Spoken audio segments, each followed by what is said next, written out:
Hello friends, स्वागत है आपका हमारे YouTube channel competition exam master में। आज हम बात करने वाले हैं जनवरी 2017 में हुए कॉमर्स नेट के एग्ज़ाम के बारे में। तो चलिए स्टार्ट करते हैं। ये कॉमर्स का सेकंड पेपर है। क्वेश्चन फर्स्ट है, अभिकथन है निगम संस्कृति को आमतौर पर या तो सीमित और आशंकावत पर पर्द माना जाता है या फिर मुक्त और भागीदारी पूर्ण। तारकार है, किसी कंपनी के आंतरिक परिवेश के निर्धारण के लिए निगम संस्कृति और शीर्ष प्रबंधन की कार्यशैली बहुत महत्वपूर्ण कार्यपूर्ण घटक है। ऑप्शन फर्स्ट है ए सही है परंतु आर गलत है। सेकंड ऑप्शन ए आर दोनों सही है और आर ए का सही स्पष्टीकरण है। थर्ड है ए और आर दोनों सही है परंतु आर ए का सही स्पष्टीकरण सही है नहीं है। फोर्थ है आर सही है परंतु ए गलत है। तो आंसर फर्स्ट है इसका, फर्स्ट का सेकंड ए और आर दोनों सही है और आर ए का सही स्पष्टीकरण है। ए है, निगम संस्कृति को आमतौर पर या तो सीमित और आशंका पर माना जाता है फिर मुक्त और भागीदारीपूर्ण। और सेकंड है, किसी कंपनी के आंतरिक परिवेश और निर्धारण के लिए निगम संस्कृति और शीर्ष प्रबंधन की कार्यशैली बहुत महत्वपूर्ण घटक है। क्वेश्चन सेकंड है, कथन फर्स्ट है, यदि कामगारों में प्रबंध के साथ सहयोग न करने की अभिवृत्ति विकसित हो जाती है तो इस औद्योगिक विकार को सही करने के लिए दमनकारी आर्थिक प्रणाली की आवश्यकता हो सकती है। कथन सेकंड है, शेयर धारकों, कर्मचारियों, ग्राहकों, सरकारों, समुदायों के प्रति अपने सामाजिक दायित्वों के निर्वाह करके कोई व्यवसाय आर्थिक विकास प्रयास करता और जनमानस में अपनी छवि बनाता। तो आंसर रहेगा सेकंड का सेकंड। फर्स्ट और सेकंड दोनों सही है। यदि कामगारों में प्रबंधन के साथ सहयोग न करने की अभिवृत्ति विकसित हो जाती है तो इस औद्योगिक विचार को सही करने के लिए दमनकारी आर्थिक प्रणाली की आवश्यकता हो सकती है। कथन सेकंड है, शेयर धारकों, कर्मचारियों, ग्राहकों, सरकार तथा समुदाय के प्रति अपने सामाजिक दायित्वों का निर्वाह करके कोई व्यवसाय आर्थिक विकास करता और जनमानस में अपनी छवि बनाता है। तो ऑप्शन सेकंड और फर्स्ट दोनों सही है।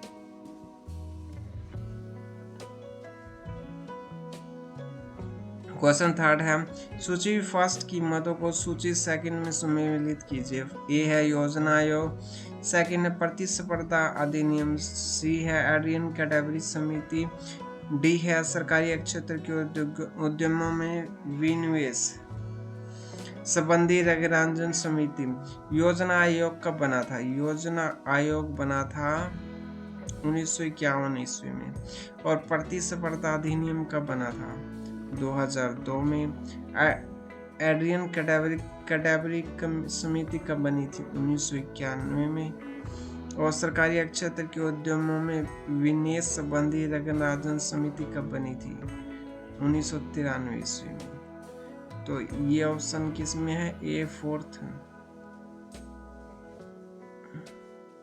ए में थर्ड। तो थर्ड का आंसर रहेगा थर्ड।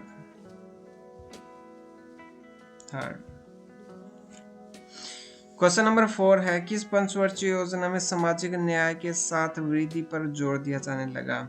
तो फोर्थ का आंसर है फर्स्ट, पंचवर्षीय योजना में। क्वेश्चन नंबर 6 है, निम्नलिखित में कौन सा प्रतिस्पर्धा अधिनियम 2002 का उद्देश्य नहीं है? फर्स्ट है प्रतिबंधात्मक व्यवहार का निषेध, सेकंड है प्रधान स्थिति का निषेध, थर्ड है प्रतिस्पर्धा रोधी करारों पर का निषेध, फोर्थ है संयोजन का विनियमन।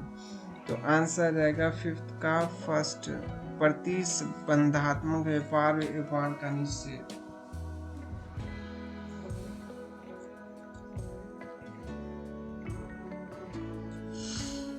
क्वेश्चन नंबर 6 है, निम्नलिखित में किस सिद्धांत पर समेतिक वित्तीय विवरण तैयार किए जाते हैं? किस सिद्धांत पर समेतिक वित्तीय विवरण तैयार किए जाते हैं? फर्स्ट है प्रकार में कंपनियों एक निकाय है, किस वास्तव में एक पृथक है। प्रकार से कंपनियां पृथक है किंतु वास्तव में वे एक है। थर्ड है प्रकार में वास्तव में तथा कंपनियां एक है, प्रकार में तथा वास्तव में कंपनियां पृथक है। तो आंसर रहेगा 6 का थर्ड, प्रकार में वास्तव में कंपनियां एक है। क्वेश्चन नंबर 7 है सूची फर्स्ट की मदों का सूची सेकंड की मदों के साथ मिलान कर सही कूट का चयन करें। फर्स्ट है अमल परीक्षण अनुपात, सेकंड है ऋण सेवा आवरण अनुपात, सी है ऋण समता अनुपात, डी है स्कंद आवर्त अनुपात। तो आंसर रहेगा 7th का आंसर रहेगा 4th, ए का थर्ड। अमल परीक्षण अनुपात रिलेटेड है किससे? तरलता विश्लेषण से। और बी रिलेटेड है किससे? फर्स्ट से। ऋण सेवा आवरण अनुपात रिलेटेड है लाभप्रदता विश्लेषण से। ऋण समता अनुपात रिलेटेड है किससे? दीर्घकालीन शोधन अक्षमता विश्लेषण से। और डी स्कंद आवर्त अनुपात रिलेटेड है किससे? सेकंड, तरलता विश्लेषण से।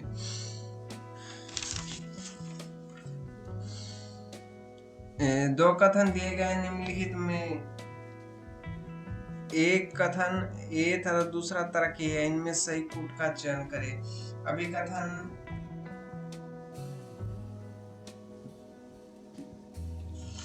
अभिकथन क्या? सीमांत लागत उपगमन दृष्टिकोण से सीमांत लागत की तुलना क्रय मूल्य से की जाती है। सेकंड है यदि सीमांत लागत क्रय मूल्य से कम हो तो इसका विनिर्माण किए जाने के स्थान पर क्रय किया जाना चाहिए। 8th का आंसर रहेगा सेकंड। ए सही है किंतु आर सही नहीं है। ए सही है। सीमांत लागत उपगमन दृष्टिकोण से सीमांत लागत की तुलना क्रय मूल्य से की जाती है और से है सीमांत लागत क्रय मूल्य से कम है तो इसका विनिर्माण किए जाने के स्थान पर क्रय किया जाना चाहिए। क्वेश्चन नंबर 9 है निम्नलिखित में कौन सा कथन परमाप श्रम समय के बारे में सही है? फर्स्ट एस परमाप श्रम में किसी विशेष प्रक्रिया के लिए आवश्यक श्रम घंटों को दर्शाता है। सेकंड है इसका विगत अनुभव के आधार पर परमापीकरण किया जाता है। थर्ड है परमाप समय निर्धारण करने में थकान का तथा उपकरण व्यवस्थित करने के लिए उचित ध्यान नहीं दिया जाना चाहिए। फोर्थ है उत्पादन प्रबंधक समय परमापों के निर्धारण में कोई आगम नहीं प्रदान करता है। तो 9 का आंसर रहेगा फर्स्ट। परमाप श्रम समय किसी विशेष प्रक्रिया के लिए आवश्यक श्रम घंटों को दर्शाता है। क्वेश्चन नंबर 10 है समता अंश पूंजी के मूल्यांकन की लोब्धि विधि के अंतर्गत ₹50 के एक समतांश के लिए प्रति लाभ की सामान्य दर 10% है तथा प्रति लाभ की प्रत्याशित दर 5% है। तब एक समतांश का मूल्य क्या होगा? ₹25, ₹40, ₹50, ₹100। तो आंसर रहेगा इसका 10th का फर्स्ट, ₹25। क्वेश्चन नंबर 11 है सूची फर्स्ट की मदों का सूची सेकंड के साथ सम्मिलित की जो सही मेल के साथ कूट को बताइए। फर्स्ट है विक्रय राजस्व महत्तीकरण परिकल्पना। सेकंड बी है प्रतिष्ठान की वृद्धि दर की महत्मीकरण परिकल्पना। सी है प्रबंधकीय उपयोगिता प्रकार की महत्मीकरण परिकल्पना। डी है संतोषजनक व्यवहार की परिकल्पना। तो आंसर रहेगा 11 का थर्ड, ए का फर्स्ट। विक्रय राजस्व महत्मीकरण परिकल्पना दी थी WJ बामोल ने। और बी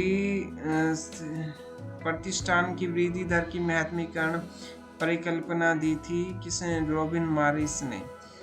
अच्छा, प्रबंध की उपयोगिता प्रक्रिया की महत्मीकरण परिकल्पना किसने दी थी? OG विलियम्स ने। संतोषजनक व्यवहार की परिकल्पना किसने दी थी? शियट एंड मार्च ने।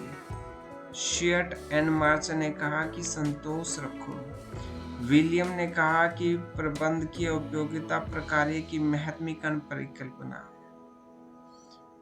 रॉबिन ने प्रतिष्ठान की वृद्धि दर दी और WJ बामोल ने विक्रय राजस्व महत्वीकरण परिकल्पना।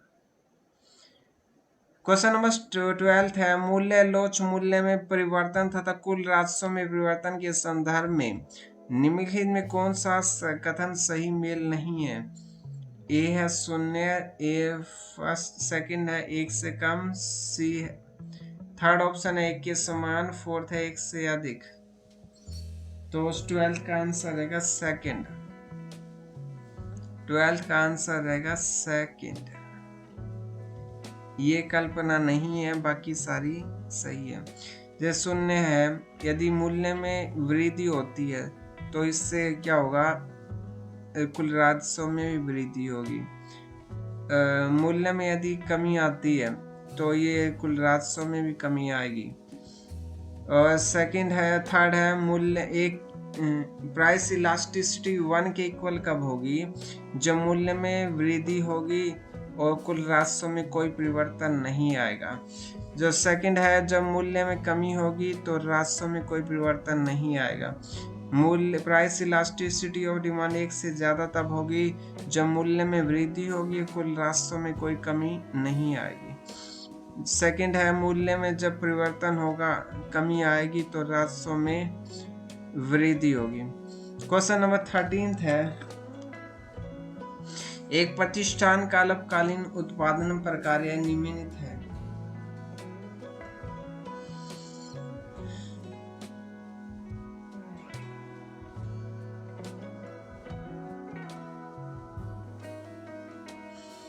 उत्पादन प्रक्रिया निम्नलिखित है। Q is equal to -L3 plus 15L KS plus 10L, जहाँ Q क्या है, कुल उत्पादन की भौतिक इकाइयों को दर्शाता है और L श्रम की इकाइयों को दर्शाता है, जो समरूप है परंतु पूर्णतः विभाज्य नहीं है और श्रम में होने वाले परिवर्तन शून्य तक नहीं होता।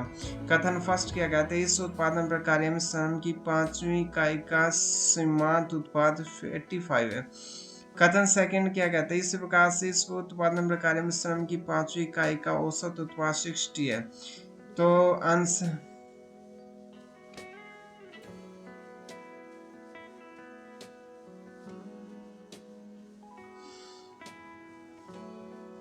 फर्स्ट है, इस प्रक्रिया में श्रम की 5वीं इकाई की सीमांत उत्पाद 85 है।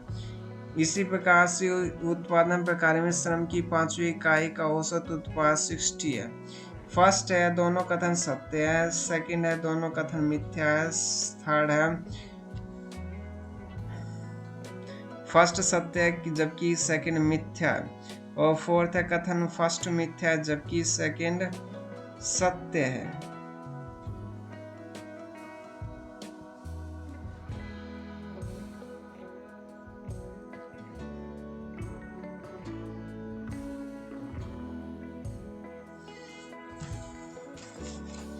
तो 13th का आंसर रहेगा फोर्थ।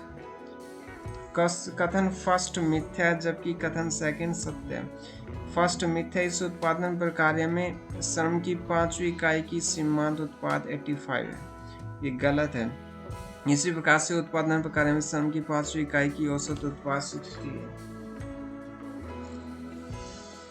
तो ये सेकंड सही है। क्वेश्चन नंबर 14 है अल्पाधिकार का बलित किंग मांग वकस मॉडल निम्न में किसके द्वारा विकसित किया गया था। फर्स्ट है अगस्टिन कॉर्नाड, सेकंड है स्टेकलर्ब, थर्ड है जॉर्ज, फोर्थ है स्वीजी। क्वेश्चन नंबर 14 का आंसर रहेगा फोर्थ स्वीजी। अल्पाधिकार का वलित मांग वक्र निम्नलिखित में स्वीजी के द्वारा विकसित किया गया था।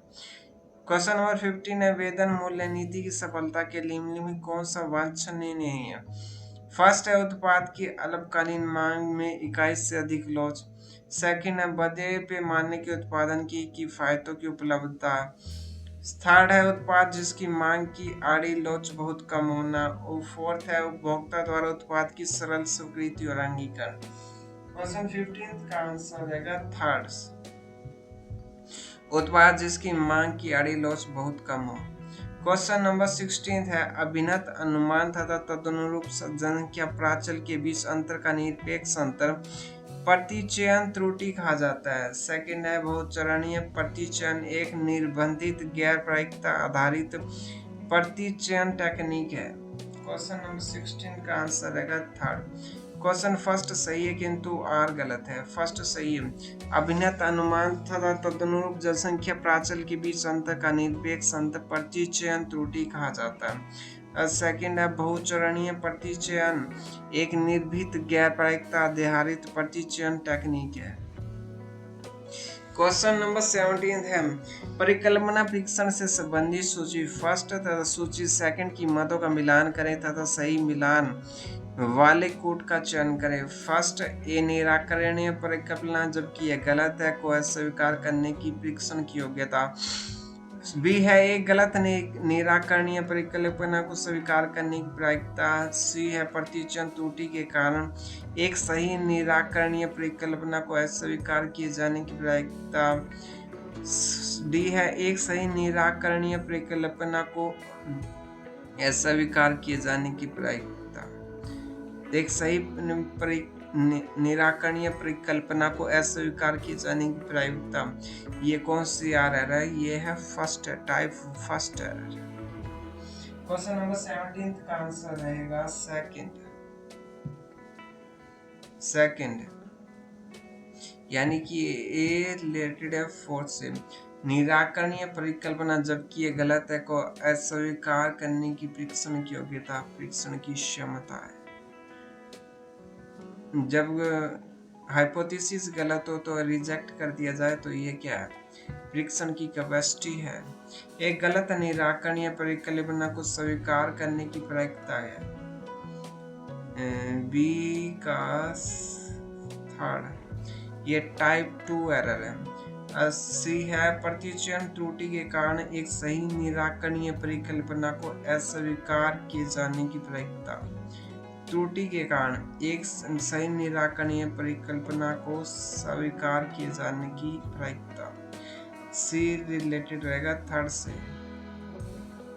सी रिलेटेड है फर्स्ट से, महत्व का सत्र। क्वेश्चन नंबर 18 है, निम्नलिखित में कौन सा कथन गलत कथन है? फर्स्ट है समाश्रयण गुणांक के चिन्ह हमेशा समान होते हैं। सेकंड है सहसंबंध गुणांक को दो समाश्रयण गुणांकों का ज्यामितीय माध्य होता है। थर्ड है दो चरों के बीच सहप्रसारण कोण के परिमाप विचलों के गुणनफल से विभाजित करने पर सहसंबंध गुणांक प्राप्त होता है। फोर्थ है सहसंबंध गुणांक मूल से स्वतंत्र होता है लेकिन पैमाने से नहीं। तो 18th का आंसर रहेगा फोर्थ, सहसंबंध गुणांक मूल रूप से स्वतंत्र होता है लेकिन पैमाने से नहीं। क्वेश्चन नंबर 19 है, यदि दो समाश्रयण गुणांक 0.8 और 0.2 है तो सहसंबंध गुणांक का मूल्य होगा। तो 19 का आंसर रहेगा थर्ड, 0.40। क्वेश्चन नंबर 20 है, किसी नए क्रम में आंकड़े को सुव्यवस्थित करने की प्रक्रिया कहलाती है। फर्स्ट आंकड़े में हेरफेर, सेकंड है आंकड़े का मानकीकरण, थर्ड है आंकड़े का अनुक्रमण, फोर्थ है मानकीकृत आगमश। तो आंसर रहेगा 20th का फर्स्ट, आंकड़े में हेरफेर। क्वेश्चन नंबर 21 है, यूएसए नौसेना के विशेष परियोजना कार्यालय द्वारा विकसित यह तकनीक 1958 में पोलारिस शास्त्र प्रणाली की आयोजना और नियंत्रण में औपचारिक रूप से पहली बार लागू की गई थी। उस कार्यक्रम को शीघ्रता से पूरा करने से इसने भली प्रकार कार्य किया। इस तकनीक को कहते हैं फर्स्ट है गैंट आरेख, सेकंड है PRT, थर्ड है CRM और फोर्थ है माइलस्टोन बस्टिंग। 21 का आंसर रहेगा सेकंड, PERT। यूएस नौसेना की विशेष परियोजना कार्यालय द्वारा विकसित यह तकनीक 1958 में पोलारिस शस्त्र प्रणाली की आयोजना और नियंत्रण में औपचारिक रूप से पहली बार लागू की गई थी। इस परियोजना को शीघ्रता से पूरा करने में भली प्रकार से लागू किया गया। इस तकनीक को PRT कहते हैं। क्वेश्चन नंबर 22 है, योजना के संबंध में निम्नलिखित कथनों पर विचार कीजिए और सही कोड का चयन कीजिए। कथन फर्स्ट है, परिचालन कार्मिक बजट तैयार करने की प्रक्रिया में जुड़े नहीं होना चाहिए। सेकंड कथन है कार्यक्रम किसी कार्य को पूरा करने के लिए मूल प्रचलनों का दर्शाता है। थर्ड है एमबीओ तकनीक के अंतर्गत प्रबंधकों को उद्देश्य निर्धारित करने की स्वतंत्रता दी जानी चाहिए। क्वेश्चन नंबर 22 का है सेकंड सही है। कार्यक्रम किसी कार्य को पूरा करने के लिए मूल प्रचलनों को दर्शाता है। क्वेश्चन नंबर 23 है ऊर्ध्वमुखी संप्रेषण में सहानुभूति पूर्वक श्रवण से प्राय संप्रेषण में असंतोष पैदा होता है। सेकंड है सहानुभूति पूर्वक श्रवण और प्रोत्साहित टिप्पणियां प्राय संप्रेषक को यह विश्वास दिलाते कि उसके प्रस्ताव पर कार्यवाही की जाएगी, जबकि वरिष्ठ संप्रेषककर्ता द्वारा ऐसा कुछ परिकल्पित नहीं किया गया। तो 23 का आंसर रहेगा फर्स्ट। ए सही है किंतु और आर ए का सही स्पष्टीकरण है। ए सही है। ऊर्ध्वमुखी संप्रेषण में सहानुभूति पूर्वक श्रवण से प्राय संप्रेषक में असंतोष पैदा हो जाता है। और आर है सहानुभूति पूर्वक श्रवण और प्रोत्साहित टिप्पणियों प्राय संप्रेषक को यह विश्वास दिलाते हैं कि उसके प्रस्ताव पर कार्यवाही की जाएगी, जबकि वरिष्ठ संप्रेषककर्ता द्वारा ऐसा कुछ परिकल्पित नहीं किया गया। क्वेश्चन नंबर 24 है हर्जबर्ग का मानना है कि आज के प्रोत्साहन कल के आरोग्य कारक घटक है।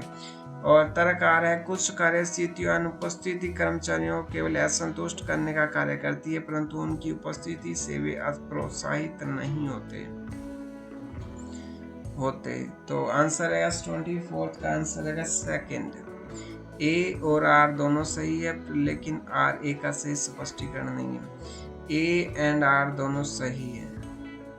हर्जबर्ग का मानना है कि आज के प्रोत्साहन कल के आरोग्य कारक घटक है। सेकंड है कुछ कार्यस्थिति अनुपस्थिति कर्मचारियों की केवल असंतुष्ट करने का कार्य करती है, परंतु उनकी उपस्थिति से और प्रोत्साहित नहीं होती। क्वेश्चन नंबर 25 है हेनरी फ्यूल से संबंधित कौन से कथन सही है। कथन फर्स्ट है प्राधिकार और दायित्व संबंधित है और प्राधिकार दायित्वों से उत्पन्न होता है। कथन सेकंड आदेश की एकता के सिद्धांत का विस्तार एस्पेक्ट दी कॉर्प्स है। कथन थर्ड है आदेश की एकता का से एक समय में एक ही आदेश से है। कथन फोर्थ है हेनरी फ्यूल द्वारा एक 14 मूल सिद्धांतों की पहचान की गई है। 25 का आंसर रहेगा फोर्स। कथन सेकंड और फोर्थ। कथन सेकंड एंड फोर्थ आदेश की एकता के सिद्धांत का विस्तार एस्पेक्ट दी कॉर्प्स है। हेनरी फ्यूल द्वारा 14 मूल सिद्धांतों की पहचान की गई है। क्वेश्चन नंबर 26 है सूची फर्स्ट की मदों का सूची सेकंड की मदों